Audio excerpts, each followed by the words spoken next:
Hello, everyone. Once again, my name is Ben Washington, and I am the host of the Chronicles of Vanessa Washington. And in today's talk, I've decided to give you the 4 clues that I use. So now you can use them also in determining whether or not your favorite volleyball teams will either win or lose the volleyball point, whether they will win or lose the volleyball set, and ultimately whether they will lose the volleyball match if the coaching staff does not make the needed changes as quickly as possible. So with that being said, let's go ahead and get into it.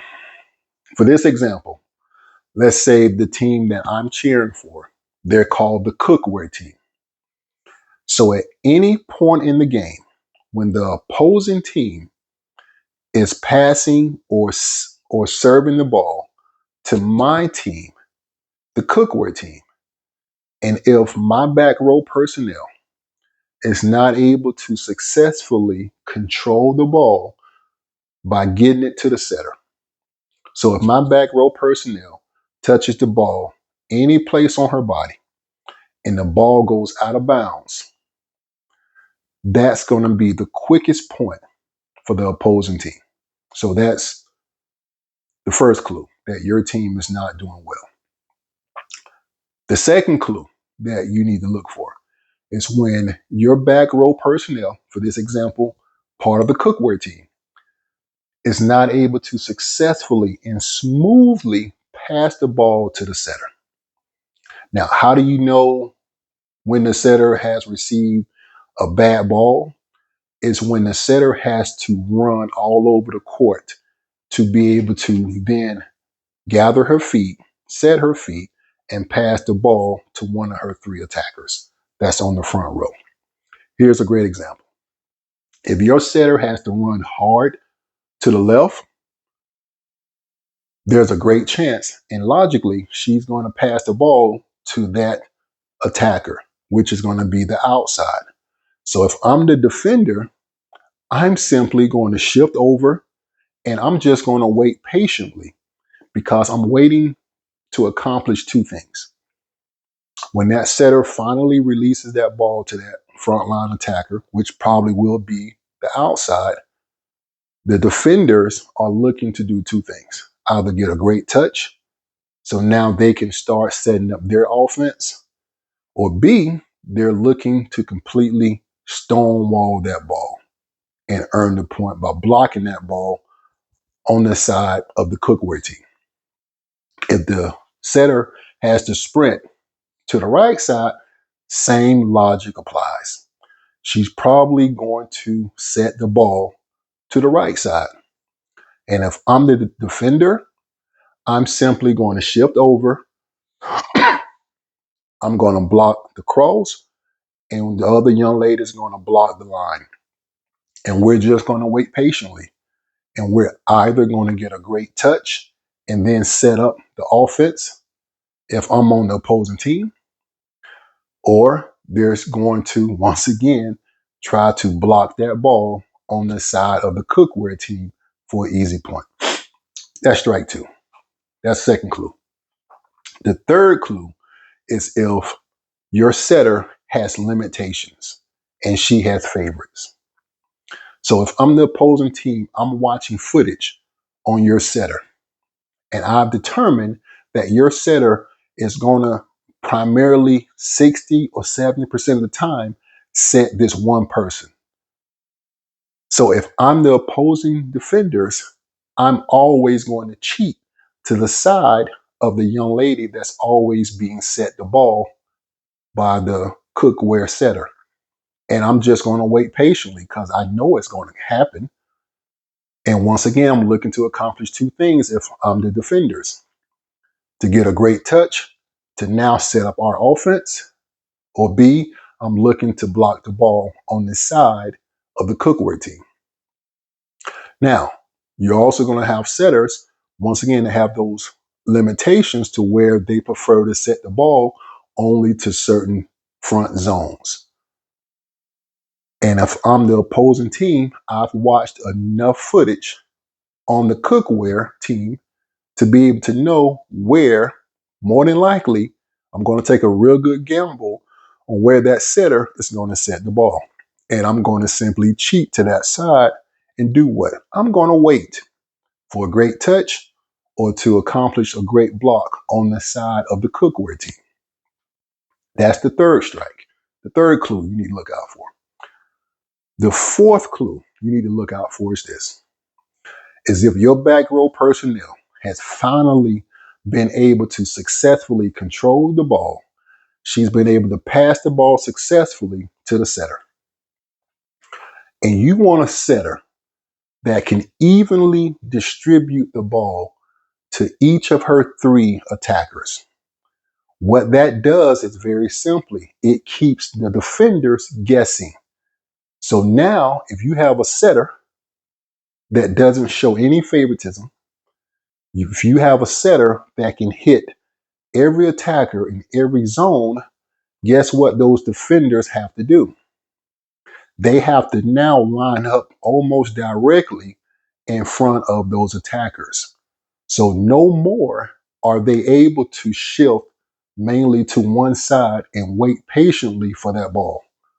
You want a setter that has the skills to pass the ball to anyone at any given time because the back row is good enough to be able to set the ball to your setter.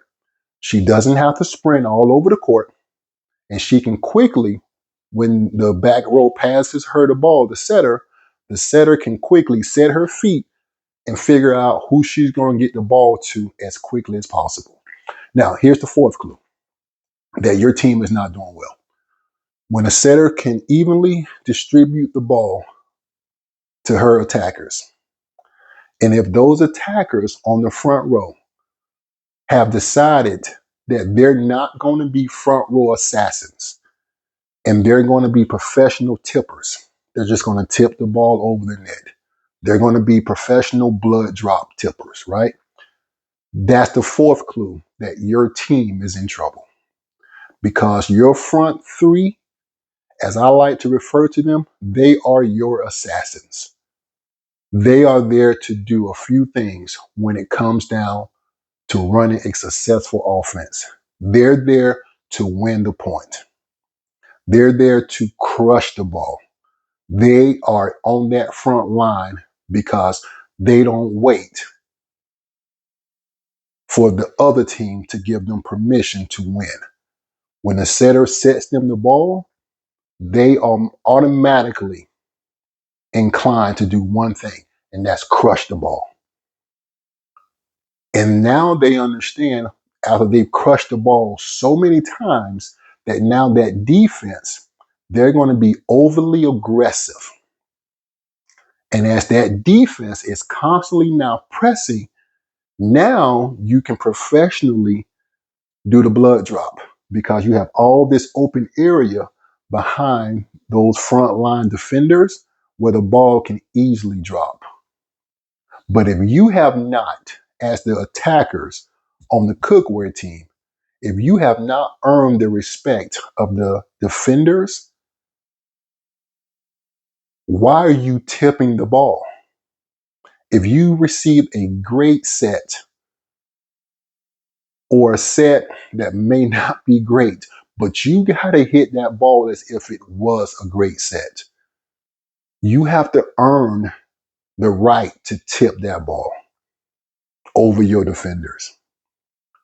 So if you have not earned that right, if you're a professional tipper, there's a great chance that you're going to lose that set and ultimately you're going to lose the match.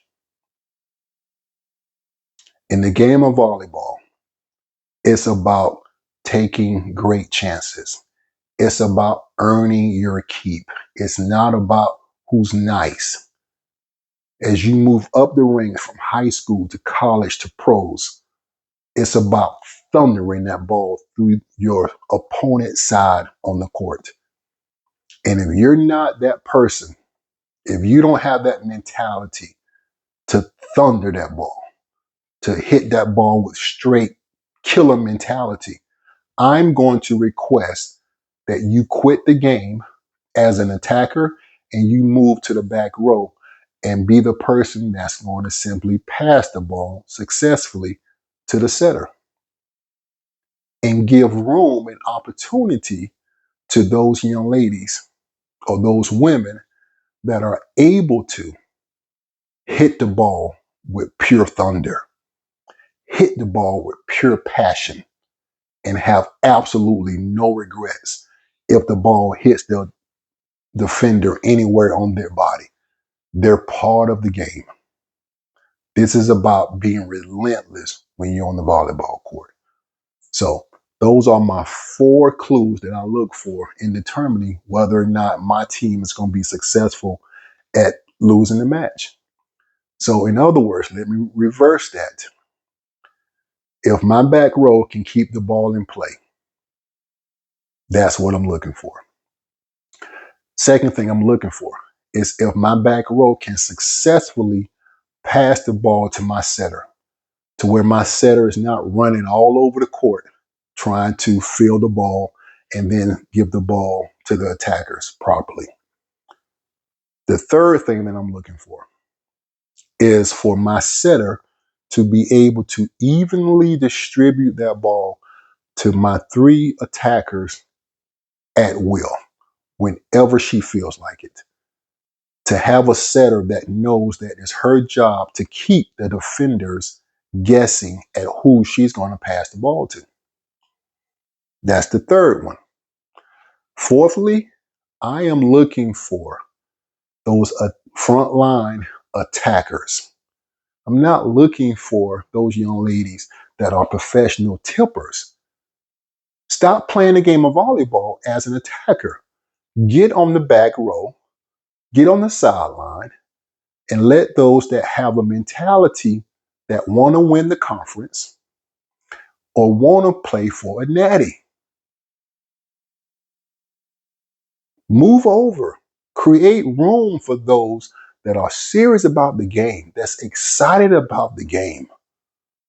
You can still be part of the team, but just get on the sideline. If you're a front row attacker, but you don't have the heart to attack, if you don't have the mentality to attack, get out the way. Let the young girls come. Let the young women come that still have that fire in their bellies. So those are my 4 keys that I can look for when I know that my team is probably going to lose the game. And then the other 4, last 4 that I just gave you are going to be the 4 that I look for when I know my team is more than likely going to win the game. So my daughter Vanessa, she's a middle. She presses hard. And that's the advice that I give you concerning life. Press hard every day. Don't give up. You may not be able to go through it. You may not be able to go around it. You may have to go underneath it. You may have to go over it. Whatever it takes, press hard. Don't give up and get the job done. And I'll talk to you soon.